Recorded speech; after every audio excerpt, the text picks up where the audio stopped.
Yeah, so before starting, I have to say that I'm not really used to these kinds of presentations and to talking about pedagogic experiences and activities, to analyze my activity and the one of my colleagues, most of whom are here.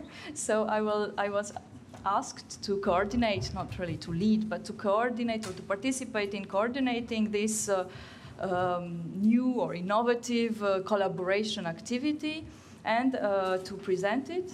So I will do the best I can, but of course your comments are very, very welcome. So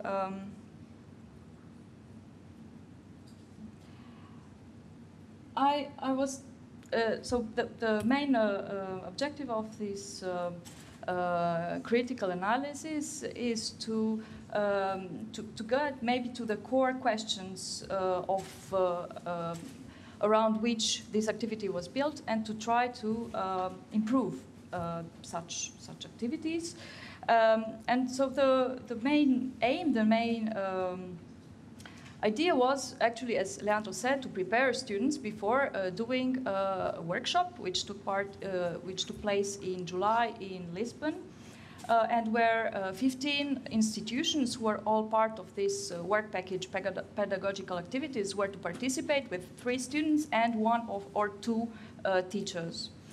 So the first ideas behind this were, okay, the main aims of OIKONET project: to foster collaboration, to foster pedagogic innovation and multidisciplinarity.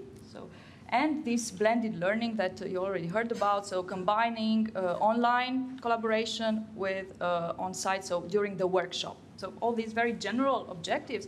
And so, yeah, some other questions that I think we had when we started, when we wanted to organize this, was in what way we can have a significant approach to design in a foreign context that we just discover like this. We arrived in Lisbon and we don't know very much about the place. In 1 week, it's difficult to get to know a lot. And how to address students with a different background. Most of the students were coming from architecture, but there were also some students coming from urban planning, and also from architecture. There were different profiles of the different schools. So we started from this program of the workshop, which was announced in last meeting in Barcelona in January by our colleagues who were organizing the workshop. And there was already an input, a theme, a topic, and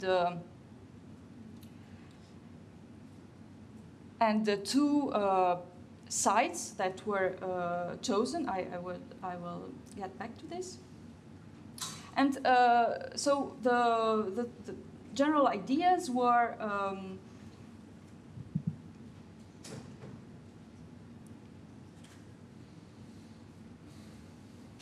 Yeah, so starting from these 2 sites and from a general presentation that was given of this workshop, and here I took a quotation of this presentation. So favoring co-creation methods and participatory practices, thinking, reflecting on contemporary living patterns more from a sociological point of view, and working with digital tools, parametric design, and so on. So all these very different approaches that were to be approached. This in relation to our main or original aim to focus on the specificities of the context in order to give students an experience that would have a kind of significance also in the context. And to give a common basis for starting discussion on these subjects like parametric design, which were not familiar to all the students. So in practice, as I will present it, the workspace is this term that I'm taking over from the model that was proposed as a platform of collaboration, so workspace or learning space. Which is constructed, as you see in the former presentation, of learning activities and so learning activities like a sum of tasks, direct tasks that are given to students so that they perform something and that they can also learn from others' experiences, or they are pushed in a way to collaborate. So in this format, as I said, as I will present, the workspace is a design process. So first, it was the way, I will explain the way we thought about it, how it came to be, from the point of view of the teachers, let's say. So then I will discuss a little bit how it was a learning tool. I mean, what responses we got from the students, what really happened when students reacted to what we proposed. And third, I would ask in what way this experience was a collaboration environment. I mean, despite the input of the teachers, the responses of the students, in what way did we collaborate or we didn't collaborate?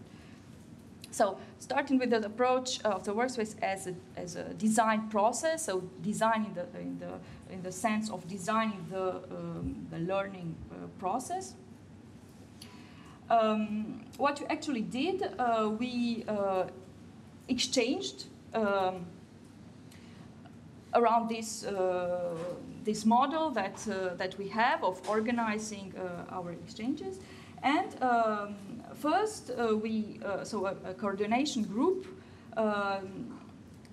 started to decide on how we can actually realize this in the beginning of April. So it was quite a short time between April and July to really exchange on these topics.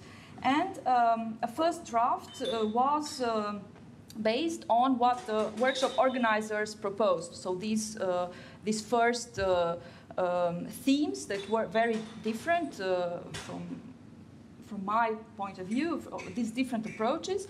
And so we had 4 entries, like the first one being the context, urban context, understanding the urban context, and 4 thematic entries. So the entry of parametric design, the entry of the social approach, the entry of sustainable housing, which was also proposed, and the entry of participation. So we organized in a very simple way in order for everybody to understand with these 4 entries. And for all 4, we aim to have a video lecture, a reading material, and a case study. But this proved to be very complex with too many things in a very short time. So we simplified it, and what finally was kept was the idea that for each of these tasks, there should be somebody in charge of it. So somebody in charge of the content and also of managing the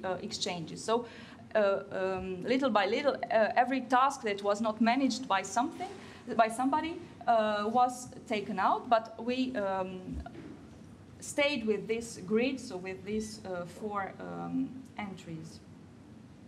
So what was also difficult was to organize time, and how we did it was that we proposed a table, a matrix, where the 15, so this is just an extraction, the 15 participants would put in their availabilities, like in a doodle, you know, when everybody says when they are, I mean, according to their calendars, academic calendars say when they are available, when they can contribute, which means that the people in charge of the tasks had to produce the materials, their input before that date. And we could also foresee collaboration, and this is a kind of synthesis, even if it's not very, very nice. The colors which are more intense means that there are weeks where more partners were supposed to work on a certain task. So in theory, in those weeks, collaboration could take place. So the partners could also, of course, be able to choose between what was proposed, so according to their interests.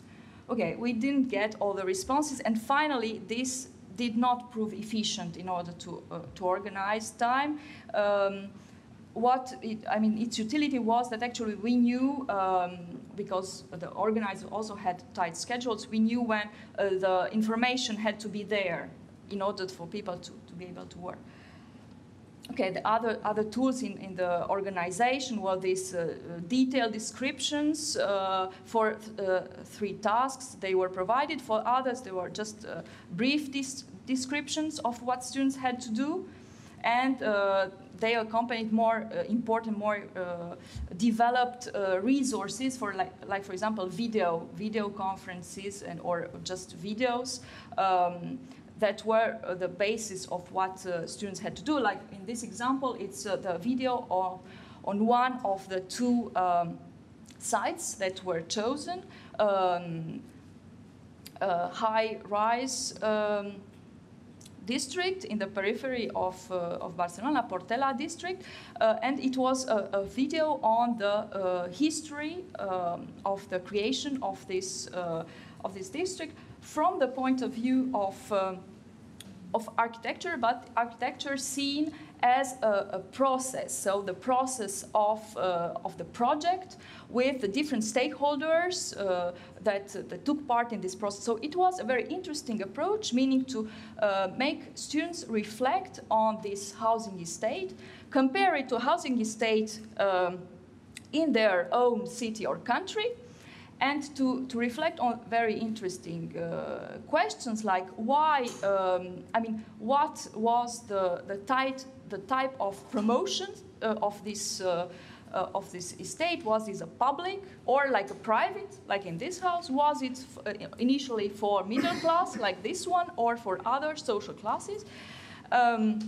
In order to judge in the end if there are some reasons that we can find for a success or the unsuccessful story of these examples. So I'm arguing here that actually the input of the teachers, so this first point of view, promoted like in a matrix, like in a table where everybody put in their content, like a mosaic, let's say, if we use this metaphor, several kinds of approaches that I brought very roughly put in 3 categories, like a social sciences approach, where I put the history of architecture with this project as process approach, a conceptual approach to mass housing, which was proposed by one of our colleagues, another way of constructing this mosaic was to respond to what was proposed and complete it. So, for example, because these 2 approaches were proposed, another colleague, a sociologist, said, okay, but we don't have a very clear idea about this population who is now living there. So let's try to provide to students another point of view of a socio-demographic analysis of the 2 sites. It was very difficult to find data, not being in Portugal, so it was not proposed by somebody in Portugal, but based on what we can find on Eurostat, so on European data comparisons, we can, and by the National Institute of Statistics in Portugal, we can try to understand broadly how we can describe the population of Portugal in the context of Europe, of Lisbon in the context of Portugal, and these 2 districts in the context of Lisbon. Okay, another approach was the urban morphology approach, concentrating on the urban form and its evolution, historic evolution. And another one that I called technical innovative approach, just to mark the difference. And I consider that 2 approaches fall in this category. Was this architectural sustainability approach, where one of the colleagues in Lisbon proposed a very friendly and accessible way of actually calculating architectural sustainability and the parametric design, which also in a very accessible and very easy to understand way to students who might be afraid of something which can seem very encrypted, could understand parametric design. So yeah, all these different approaches. And now I try to analyze here how these different approaches actually work from the point of view of the students' responses, and also in terms of quantitative exchanges, and how many outputs did we get from students? Did they really perform the tasks in part or completely? Were there reasons, like, for example, the timing? Why did we get more answers from certain tasks than from others?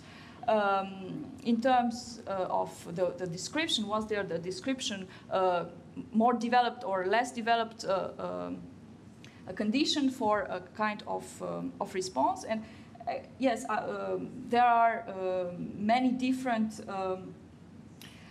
yeah, from the quantitative point of view, there are many reasons for this, and also the way students were accompanied by their professors, if their professors were experienced in this kind of collaboration, played a role for sure in this number of answers we got. But now I'm not going to develop all this. I just wanted to point on from the point of view of the content of what was produced, that many answers we got were not addressing all that was proposed in the task, so both an individual work, exercise, and a collaborative aspect. The collaborative aspect was most of the time not present, not there, and I was wondering why.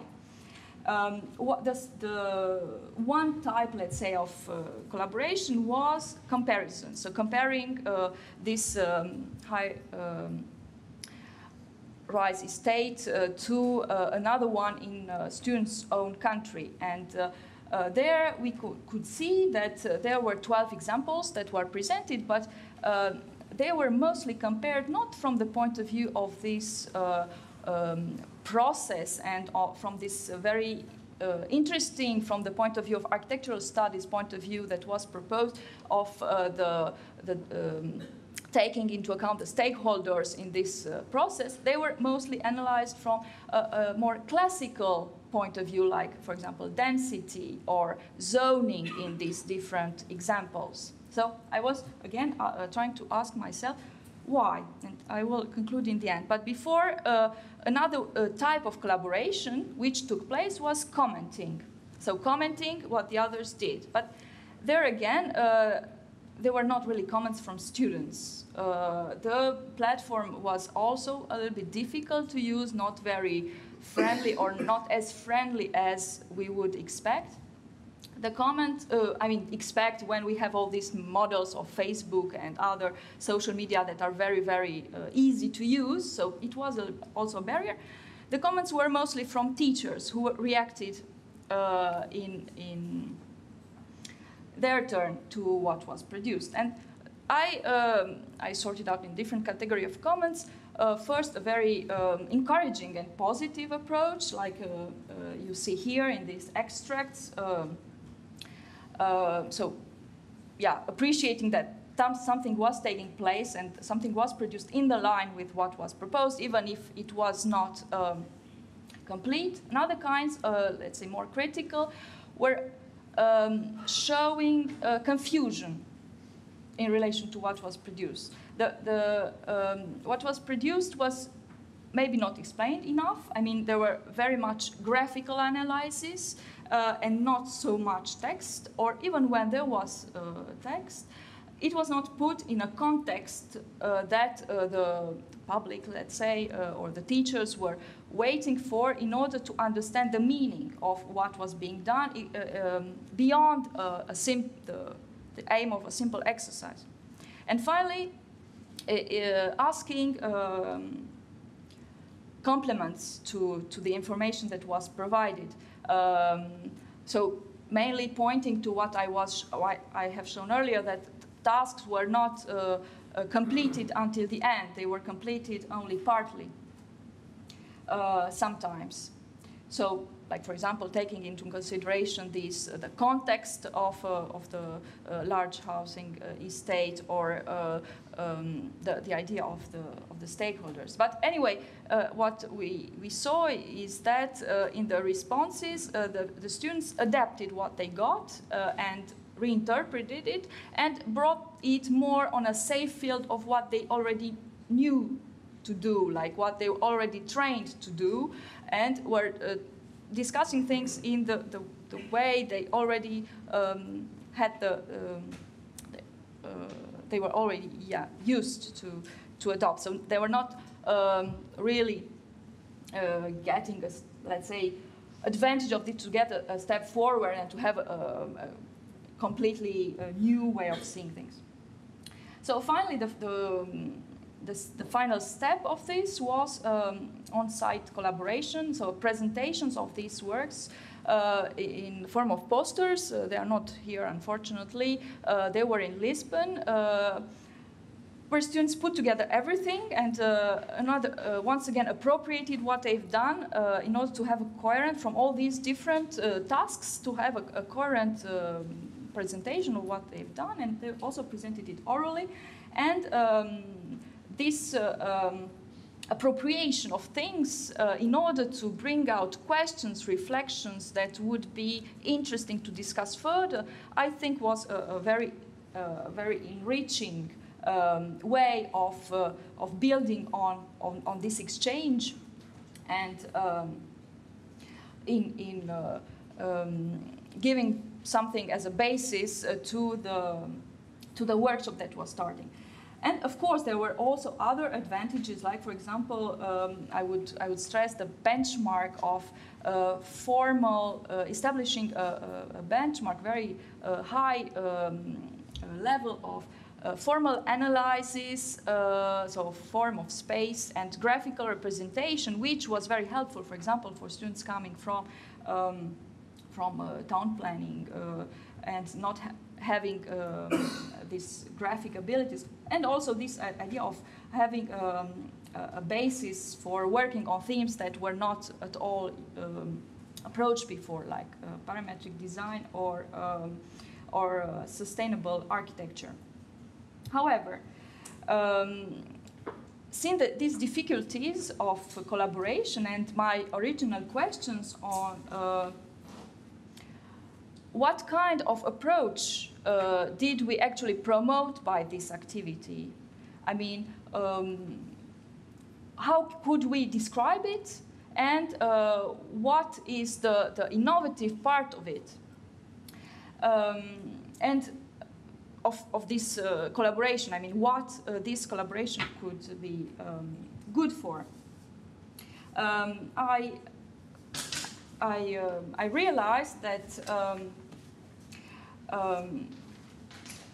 as I said, our approach was multidisciplinary because we were multidisciplinary. We had different points of view, different points of view to housing, and I would describe it like a multifaceted point of view, you know, like a stone which has different facets, and when a point of view was not existing, somebody was introducing it, but we were all looking in different directions. So I was wondering if this multifaceted point of view, I mean, if we want to transmit it to our students, it means that we want to create polyvalent students that have all these different points of view in one person. But I was wondering if this is what we really want to do, to just put these pieces together like in a mosaic, or see if these pieces actually fit together, and if this can be a puzzle. And I think that what is interesting in all this would be to explore these zones between our approaches, to see if we can send a clear message to the students in order for them to be able to respond to this cooperation. So not having these different inputs, and in between, embedded in these inputs, different approaches, and they can freely float around these different approaches and do something with them, or not, as we see, bring them in their safe zone of continuing to do what they were doing anyway. So I was thinking that, I mean, getting to the core of what we are actually doing here, the starting questions, according to me, is not how to make people to collaborate. And this approach, like filling a table and then analyzing a table, hoping that things will happen once we filled in all the cases of this table, maybe it's not the right approach. And the real question that we should put is not how to make people collaborate, but why collaborate. Why collaborate, seeing that it is difficult? And we saw yesterday in the small discussions that we had that it's difficult to find time to use these virtual tools, which are sometimes not very friendly. And why collaborate? In order to have a meaningful experience for everybody, and maybe to reform architecture education. Yeah, so I think from this point of view, it's a negotiating process, and we should negotiate between ourselves. It is not something that we can start from, saying that we have all these inputs and it's logical, into it will come, because I think it's a negotiation of our way, our points of view of seeing things, and our interests also, because we have research interests and pedagogic interests and so on. Thank you.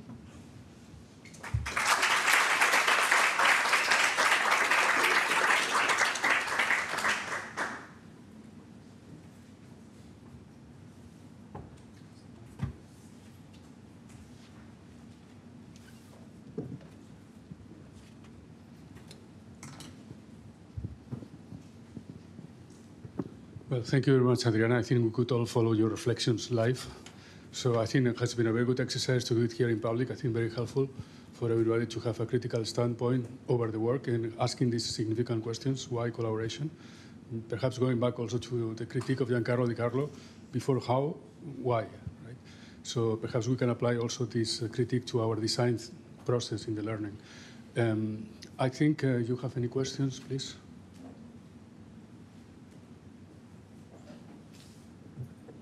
Jim Roach from DIT. I think we should have a competition at dinner tonight as to which teachers wrote what on the web portal. I'd like to say I think the Lisbon workshop has been a huge success of the first year of OIKONET, and including the actual workshop itself, but also this exercise that you coordinated. I think, if anything, perhaps there were too many issues on it, and that might have been made the task harder for yourself and all the teachers to comment. So maybe slim it down a bit. But I think it was a really good idea to get the students focused before they came to Lisbon. And one of the best tasks I felt was to get them to compare one of the housing projects with their own. With an example from their own town or city. That was very useful because it really got them focused. So that's all. It's just a comment. I think well done to Alexandra and yourself for the whole process. But just to try and answer your question, then, how do we get students to collaborate? The 3 students I brought are raving about the Lisbon workshop. Saying how wonderful it was. So we're going to give a lecture together in the next month to the whole school, but particularly target the 3rd and 4th year students and the staff involved, and to prepare them then for the Cottbus Berlin workshop. And I think that's a useful way to use the positive experience of Lisbon workshop to create excitement about the next one, and also the whole OIKONET project.